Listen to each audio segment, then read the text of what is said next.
Bon, alors, on va regarder le début de la partie 3, pas jusqu'au bout. À un moment, c'est vrai, j'ai décroché, too much information. Bon, trop c'est trop. Alors, dans cette partie 3, on a un corps différentiel, donc ça on en a déjà parlé dans les précédents. KD avec une extension différentielle. Comme on est en caractéristique nulle, on a une unique dérivation qui prolonge L, quel que soit le degré de l'extension, fini ou pas. Et bon, pour C de x, on prend pour D la dérivée usuelle. Bien, celle qui a x donne 1.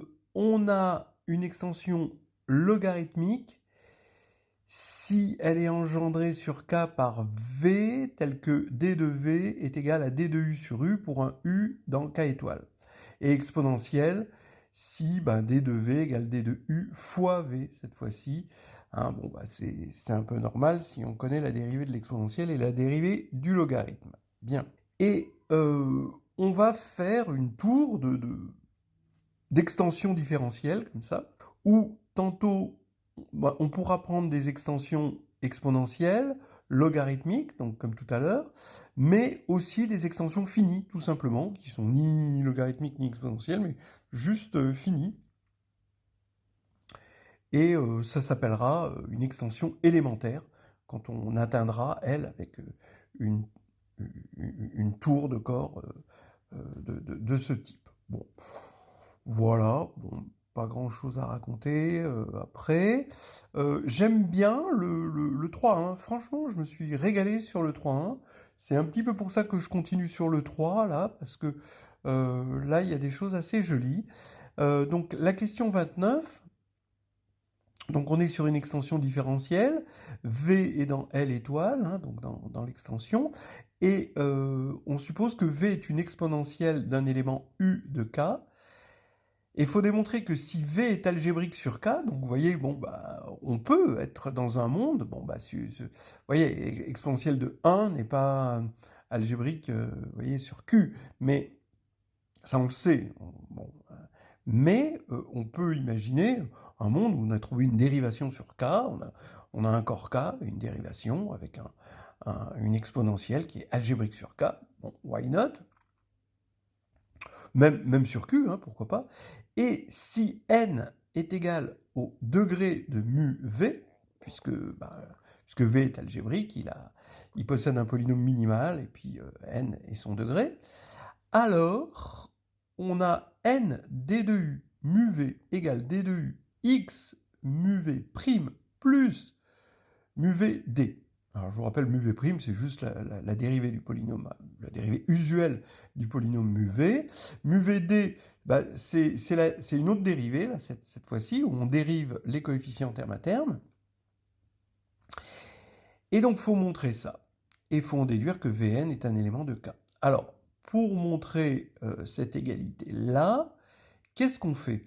Eh bien, vous voyez, ce qui va se passer, c'est que on va montrer, bon, n fois du, c'est un élément de K, hein, puisque u est dans K, d de u est dans K, n du, ça c'est un élément de K.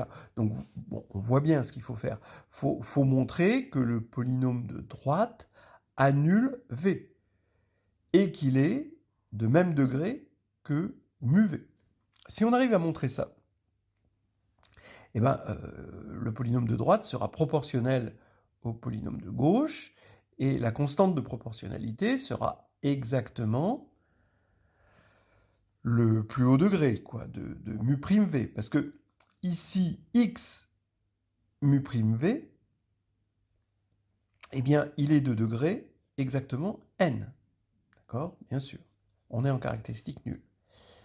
Mu v d, lui, il est de degré inférieur ou égal à n-1, puisque mu v est unitaire et 1 est annulé par d. Bien. Ce qui va faire que, effectivement, le plus haut coefficient du polynôme de droite, c'est bien n d de u. D'accord? Puisque mu', ça va donner un n. Bref, il suffit de démontrer que le polynôme de droite annule v.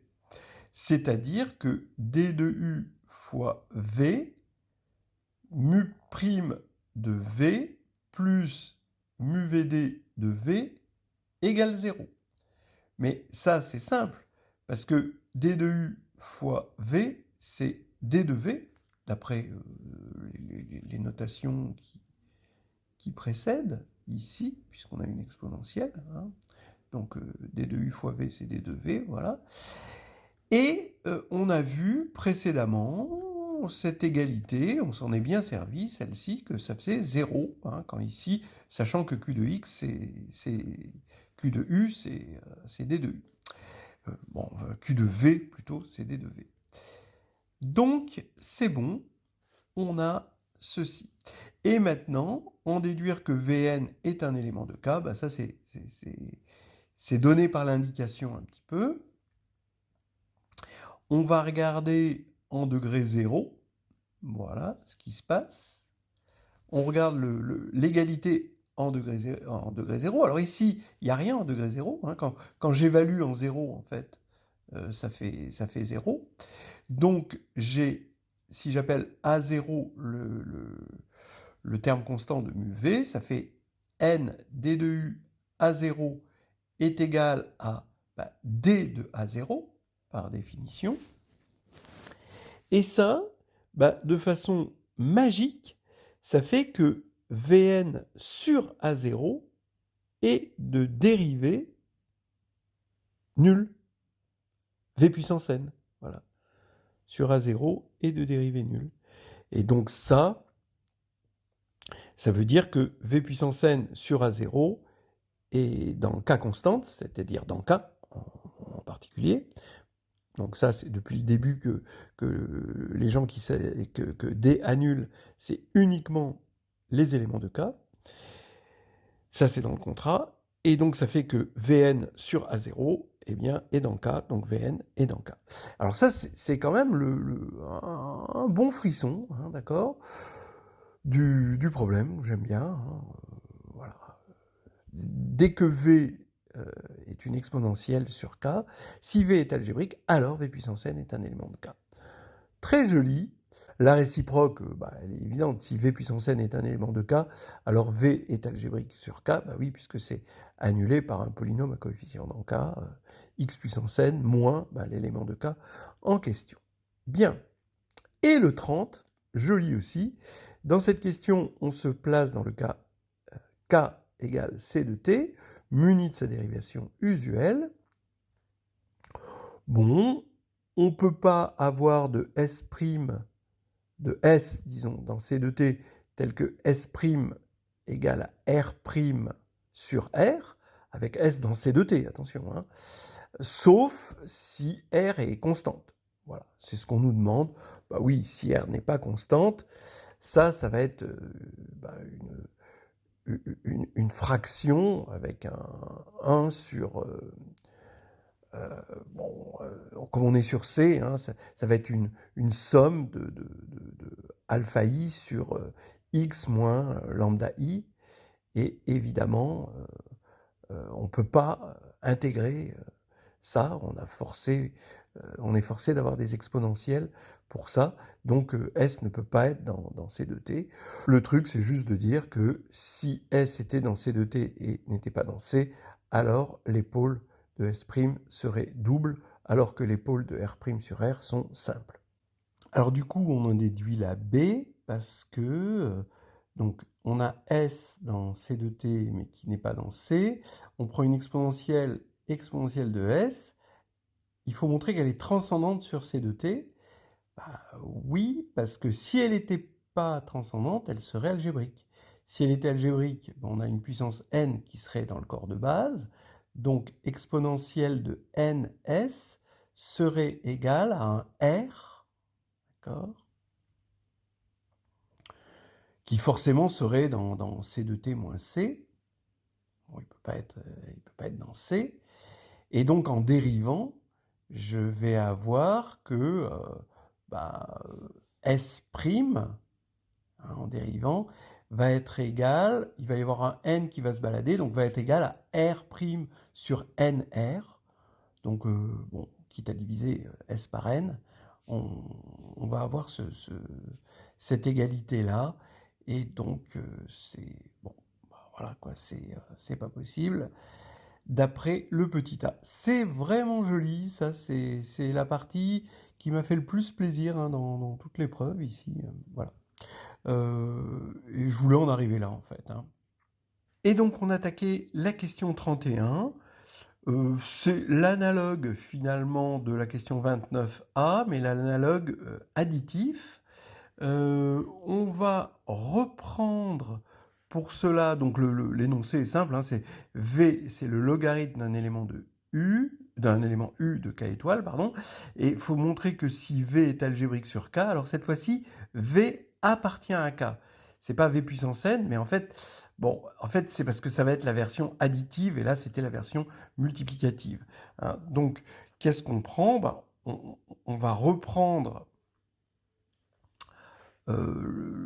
l'égalité précédente qu'on avait obtenue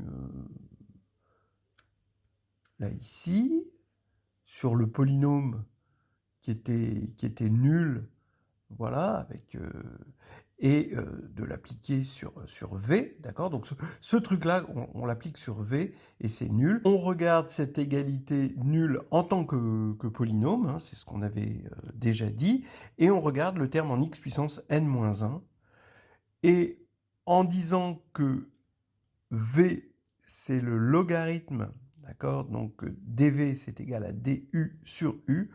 On obtient tout de suite que ud de an-1 plus d de un égale 0. Il suffit de regarder cette égalité en termes de degré x puissance n-1. Voilà. Bon, c'est vraiment direct. Et donc, du coup, ça nous donne que si je regarde d de v plus an-1 sur n, eh bien ça fait 0. Ça veut dire que v plus an-1 sur n, ou n-1, je vous rappelle, c'est le terme en xn-1 de mu, v, eh bien ça va nous faire que v plus an-1 sur n est dans K constante, donc il est dans K. Voilà. Et donc v est dans K, puisque an-1 est dans K. Voilà. C'est joli, il n'y a rien à dire, c'est agréable. Ensuite, là, vous voyez que on peut choisir une exponentielle de it dans une extension élémentaire. Et du coup, on peut définir des fonctions. C'est pas des fonctions, hein, c'est vraiment des éléments qui sont dans des extensions de C de T et qu'on va appeler cosinus T, sinus T. Et là, on s'amuse à faire un mélange qui nous montre que on est dans des tours d'extension et on va jusqu'à racine de arctangente cosinus T parce que 1 sur 1 plus T2, on le décompose en élément simple. Donc avec un logarithme, on arrive à le primitiver. Après, on obtient finalement ce qu'on appellerait une arctangente et on fait un arctangente de cosinus T. Donc ça veut dire qu'on est dans... On part du corps de base qui est C de T et on construit cosinus T dans une extension et arctangente de cosinus T dans une autre extension. Donc la première extension était exponentielle, la deuxième extension, elle est logarithmique, et on prend une racine carrée, on a une extension qui, elle, est finie. Donc c'est pour montrer un petit peu le mix qu'on peut faire dans ce qu'ils appellent ici des extensions élémentaires. Voilà. Et après, on a une définition sur les sommes de Liouville, où f est appelée somme de Liouville, donc f est dans K, hein, et f est une somme de Liouville dans K, s'il existe G dans K, et un ensemble, bref, on peut l'écrire f sous forme d de G, alors attention avec G dans K, hein, plus somme de CI LD de FI, alors les FI sont dans K, étoile, parce qu'on va en prendre les dérivés logarithmiques, hein, ça je vous rappelle que c'est d de FI sur FI, et les CI, en revanche, c'est des constantes, hein, c'est des K constantes. Voilà. Bon. le théorème principal est finalement, bon, fallait quand même un peu arriver là. Quel était le but de l'épreuve? Au final, c'était de montrer, bon, à part d'abord la grecque, hein, évidemment, c'était de montrer que si un élément f de k admet une primitive élémentaire sur k, alors f est une somme de Liouville dans k. Bon. Alors, le tout, c'est de montrer la chose suivante. Si L sur K D est une extension différentielle finie ou logarithmique ou exponentielle, si un élément f de K est une somme de Liouville dans L, alors f est une somme de Liouville dans K. Bon. Alors pourquoi le lemme principal implique le théorème principal? C'est ce qu'on nous demande en 33. Oui. Alors, le lemme principal, qu'est-ce qu'il nous dit? Il nous dit que si on veut démontrer le théorème principal, alors f, un élément de K, il admet une primitive élémentaire. Ça veut dire que il existe un G dans une extension L, cette fois-ci, on peut l'appeler G tilde si vous voulez, tel que D de G tilde est égal à F. Voilà. Donc maintenant, F, on peut le voir comme un élément L qui est une somme de Liouville, quitte à ce que les CI soient égales à 0, puisque F est égal à D de G tilde. Voilà. Donc maintenant, si on a le lemme, bah, F est une somme de Liouville dans L, quitte à avoir les CI nuls, eh bien ça implique que F est une somme de Liouville dans K. Voilà. Alors, bah oui, donc on a gagné, et on a le théorème principal, modulo le lemme principal. Voilà. Et, bon, on nous rappelle le théorème fondamental, voilà, des fractions symétriques. Si x est annulé par un polynôme k de x scindé sur m, alors là, on retrouvait le cours classique voilà, de théorie des corps, que nous on fait en Master 1, deuxième semestre, voilà. Si x est annulé par un polynôme k de x scindé sur m, bah, toutes les autres racines ici sont dans m, sachant que m c'est le corps de décomposition. Bon, ça c'est une propriété des corps de décomposition, une propriété très générale des corps de décomposition, hein, voilà. Et bon, qui est dans un cours, qui est dans tous les cours que l'on fait.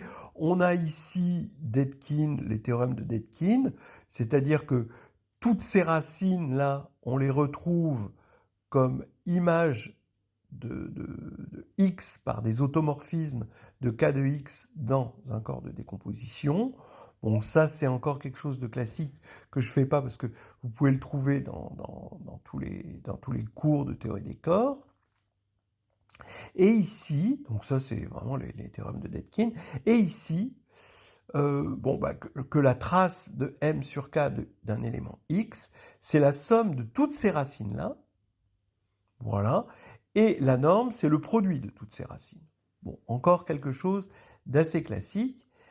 Alors, ça veut dire que 39, ben, la trace, à partir de 38, la trace d'un LD de FI, vous voyez, va commuter avec LD, trace va commuter avec LD, mais là va devenir la norme. Bon, tout simplement, pour FI, hein, quelconque, donc on peut le prendre comme un X, hein, et en fait, c'est juste que là, on transforme LD, on a vu que ça transformait le produit en la somme, et des mêmes objets ici.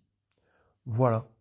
Et pareil, bon, bah, la trace D, par contre, la trace la commute avec D, ça c'est un peu plus facile, et ça ne nécessitait pas, si, oh, ça pouvait nécessiter ça, oui, bon, ok.